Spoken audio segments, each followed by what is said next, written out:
इस इंडस्ट्री ने हमें बहुत दिया है। मैं एक सिंपल सी हाउसवाइफ हूँ, एक मिडिल क्लास फैमिली को बिलोंग करती हूँ। मेरे पापा गवर्नमेंट सर्विस में थे, मदर गवर्नमेंट टीचर थी। पापा के पास स्कूटर था, मम्मी के पास साइकिल थी और हम तीनों बहनों के पास साइकिल थी।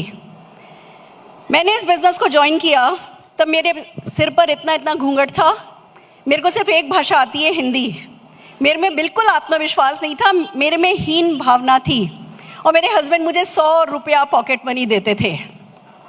इस इंडस्ट्री को चुना, इस बिजनेस ने साथ दिया, वक्त ने साथ दिया, मैंने वक्त का साथ दिया, वक्त की बहुत कदर करी। तो आज सीन ये है कि वो जो 100 रुपया पॉकेट मनी मिलती थी ना, वो डबल हो गई है अब हर घंटे का। दोस्तों, इस इंडस्ट्री ने इतना दिया है, इतना प्यार, इतना मान, इतना सम्मान कि समझ में नहीं आता इसको कैसे वापस दें, कैसे रीपे करें।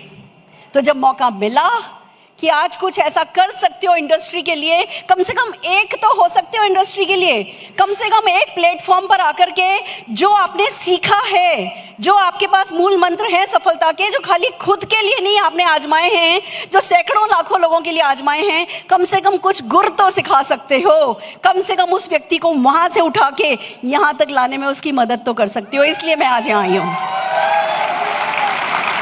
दोस्तों, सफलता बाय चांस नहीं मिलती है। ये जो नेटवर्क मार्केटिंग की बड़ी बड़ी बातें होती हैं, जैसे हम सुनते हैं इतनी बड़ी गाड़ियां मिली, ये इतनी यंग एज में, हमारे सारे अचीवर जवान हैं, बिल्कुल यंग यूथ। कोई बूढ़ा है? कोई बूढ़ा दिख रहा है? हम सब बहुत यंग हैं और अभी तो हम में से कोई शुरू ही नहीं हुआ है।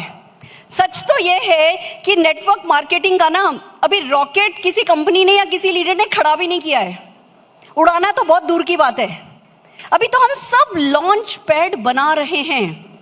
अगर इस समय हमने अपने वक्त की कदर कर ली और इस समय हमने इस इंडस्ट्री की ताकत को समझ करके और सिस्टम में अपने आप को ढाल लिया, तो जहां हम जाएंगे और जहां हम अपने देश को ले जाएंगे, उसका सचमुच अंदाजा इस हॉल में बैठे किसी भी व्यक्ति का होना भी बहुत मुश्किल है। मैं आज आपके साथ, जैसा कि मैंने बताया, एक सिंपल सी हाउसवाइफ हूं और सक्सेसफुल हो गई हूं। हालांकि डॉक्टर हूँ बाय क्वालिफिकेशन, मैंने अकाउंटिंग में पीएचडी करी है, पर जब लोग मुझसे पूछते हैं आपने ये सब कैसे किया, तो मेरे पास एक ही जवाब होता है, दिल से। और कुछ पता ही नहीं है, दिल से।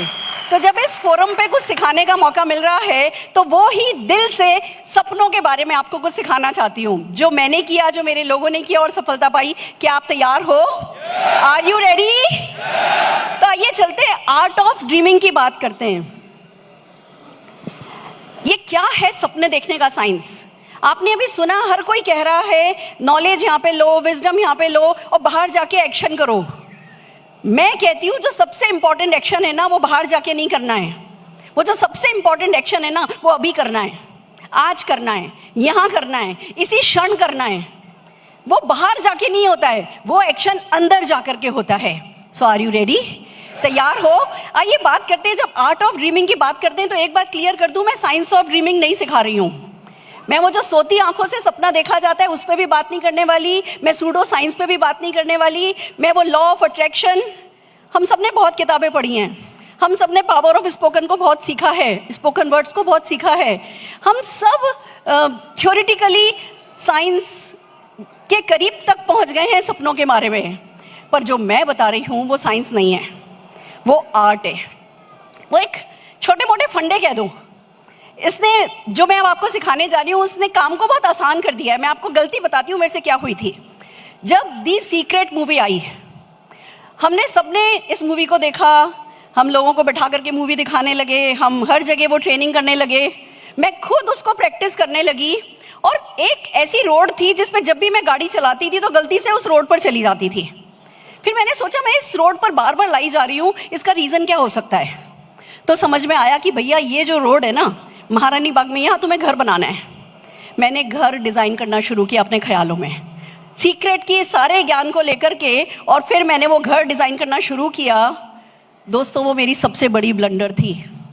मैं आपको बता दूं, उस समय मेरे हस्बैंड पैरालाइज थे। वो ना बोल सकते थे, ना चल सकते थे, ना करवट बदल सकते थे, व्हील चेयर पर लेते थे, हम उन्हें हर जगह व्हील चेयर पर लेके जाते थे। और उन दिनों मैंने शायद 2-3 साल ये सपना बुना।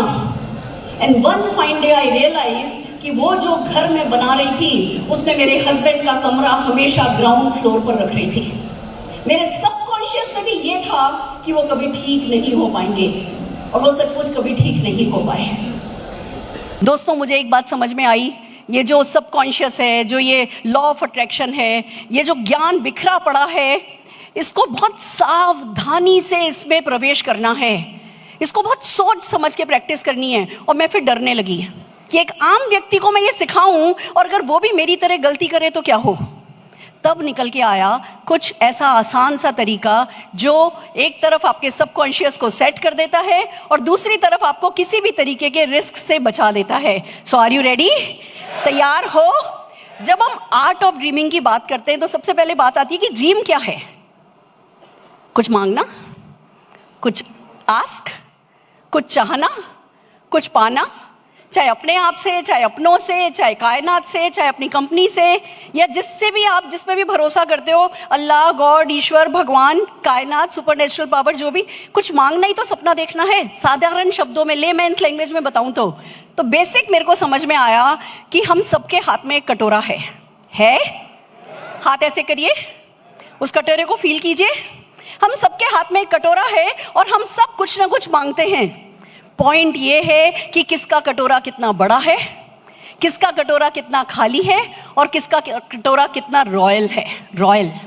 तो first thumb impression, first thumb rule है, आपका कटोरा बड़ा होना चाहिए। अगर छोटा मांगोगे तो देने वाला देगा क्या? फिर आप लाइन में कहीं पीछे खड़े होगे। पहले बारी आती है बड़ा मांगने वालों की।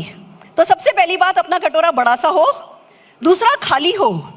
अगर आज 1 घंटे का या 1 सेकंड का 100 रुपया कमा रहे हो और अकड़ गए, जकड़ गए, घमंड आ गया, मैं तो कहीं पहुंच गया, अगर आपका कटोरा खाली नहीं है तो उसमें करोड़ों रुपया आएगा नहीं। अगर मैं 75 लाख पे अकड़ जाऊं तो क्या 7.5 करोड़ रुपया पर मंथ कमा पाऊंगी? नहीं। तो हमें एक तरफ अपना कटोरा बड़ा रखना है, दूसरी तरफ खाली रखना है, और तीसरी सबसे बड़ी बात, उस कटोरे को रॉयल रखना है। फेथ। जब आप मांग रहे हो ना, तो वो फकीर की तरह नहीं मांगना है। मांगना है तो एक देता की तरह, दाता की तरह मांगना है कि बस जो भी आने वाला है वो देने ही वाले हो। जब मांगना है तो आस्था के साथ मांगना है कि मैं तो मांग रहा हूं, वो तो दे ही देगा। जो मुझे चाहिए वो तो आ ही जाएगा, जो मैं पाना चाहता हूं वो तो मिल ही जाएगा, जो मैं पहुंचना चाहता हूं वो तो हो ही जाएगा। इस आस्था के साथ अपनी वैल्यूज को फॉलो करते हुए कटोरा हाथ में रखना है। मैं फिर से कहती हूं, राइट रॉन्ग नेटवर्क मार्केटिंग का अभी बना नहीं है, अभी बन रहा है। पर फिलहाल आपको कम से कम इतना करना है कि जो आपके पेरेंट्स ने और जो पंचतंत्र की कहानियों ने आपका राइट एंड रॉन्ग डिसाइड किया है, उस राइट और रॉन्ग को फॉलो करो। जो आपकी डेफिनेशन कहती है राइट है वो करो, जो आपकी डेफिनेशन कहती है रॉन्ग है वो मत करो। लालच में आओ नहीं, आलस में पड़ो नहीं। जो आपको लगता है सही है, और अब सिखाया जा रहा है, लगातार सही गलत सिखाया जा रहा है, अनएथिकल नहीं होना है, जुगाड़ नहीं करना है, मैनिपुलेशन नहीं करना है, लॉन्ग टर्म सोचना है। नेटवर्क मार्केटिंग के संस्कार अभी डाले जा रहे हैं, ये संस्कार फॉलो कीजिए, उसको कहते हैं रॉयल होना। सो आर यू रेडी? आपके हाथ में कटोरा है, बड़ा है, खूबसूरत है, खाली है और रॉयल है, फेथ है, फैंटास्टिक। ये बेसिक इंपॉर्टेंट चीज है। देखिए, एक प्यारी सी बात बताती हूँ आपको। मैंने अभी कहीं पढ़ा था, अगले 5 साल में Indian direct selling industry $1 trillion की हो जाएगी। 70 लाख करोड़ रुपया सबके लिए है, सबके लिए सब कुछ है, कोई मारामारी नहीं है, किसी को किसी चीज की कमी रहने वाली नहीं है। और जब 70 लाख करोड़ की होगी, उसमें से 40% भी बटा तो 28 लाख करोड़ रुपया आप लोगों में और हम लोगों में ही बटेगा। बटोर बटोर के थक जाओगे। इसलिए किसी भी तरीके की मारामारी सोचने की भी जरूरत है नहीं, किसी तरीके का शॉर्टकट लेने की जरूरत है नहीं। नेटवर्क मार्केटिंग अपने आप में एक शॉर्टकट है। अगर उसके आगे हम शॉर्टकट लेने की सोचेंगे तो फिर तो गड़बड़ हो जाएगी। तो इस शॉर्टकट को रिस्पेक्ट दीजिए। और ये जो 70 लाख करोड़ की इंडस्ट्री होने वाली है, you know what is the good news? अभी जो टर्नओवर हो रहा है डायरेक्ट सेलिंग इंडस्ट्री का, उसका 79% 10 कंट्री कर रही हैं, और उन 10 कंट्रीज में इंडिया का नाम नहीं है। और पॉपुलेशन हमारी अभी नंबर 1 पे चाइना और यूएस का टाई है, और पॉपुलेशन हमारी नंबर 2 पर है। और अब जिस तेजी से हम बढ़ रहे हैं, अब जैसी तेजी से हमें बिजनेस समझ में आ रहा है, अगले 5 साल में हमने नंबर 1 नंबर 2 पे पहुंच जाना है। तो जो इंडिया में टर्नओवर आना है ना, जो इंडिया में टर्नओवर होना है, और जो ये करने वाले सामने बैठे हैं ना, आपकी 5 उंगलियां घी में और आप खुद कढ़ाई में हो। सो आर यू रेडी? तैयार हो?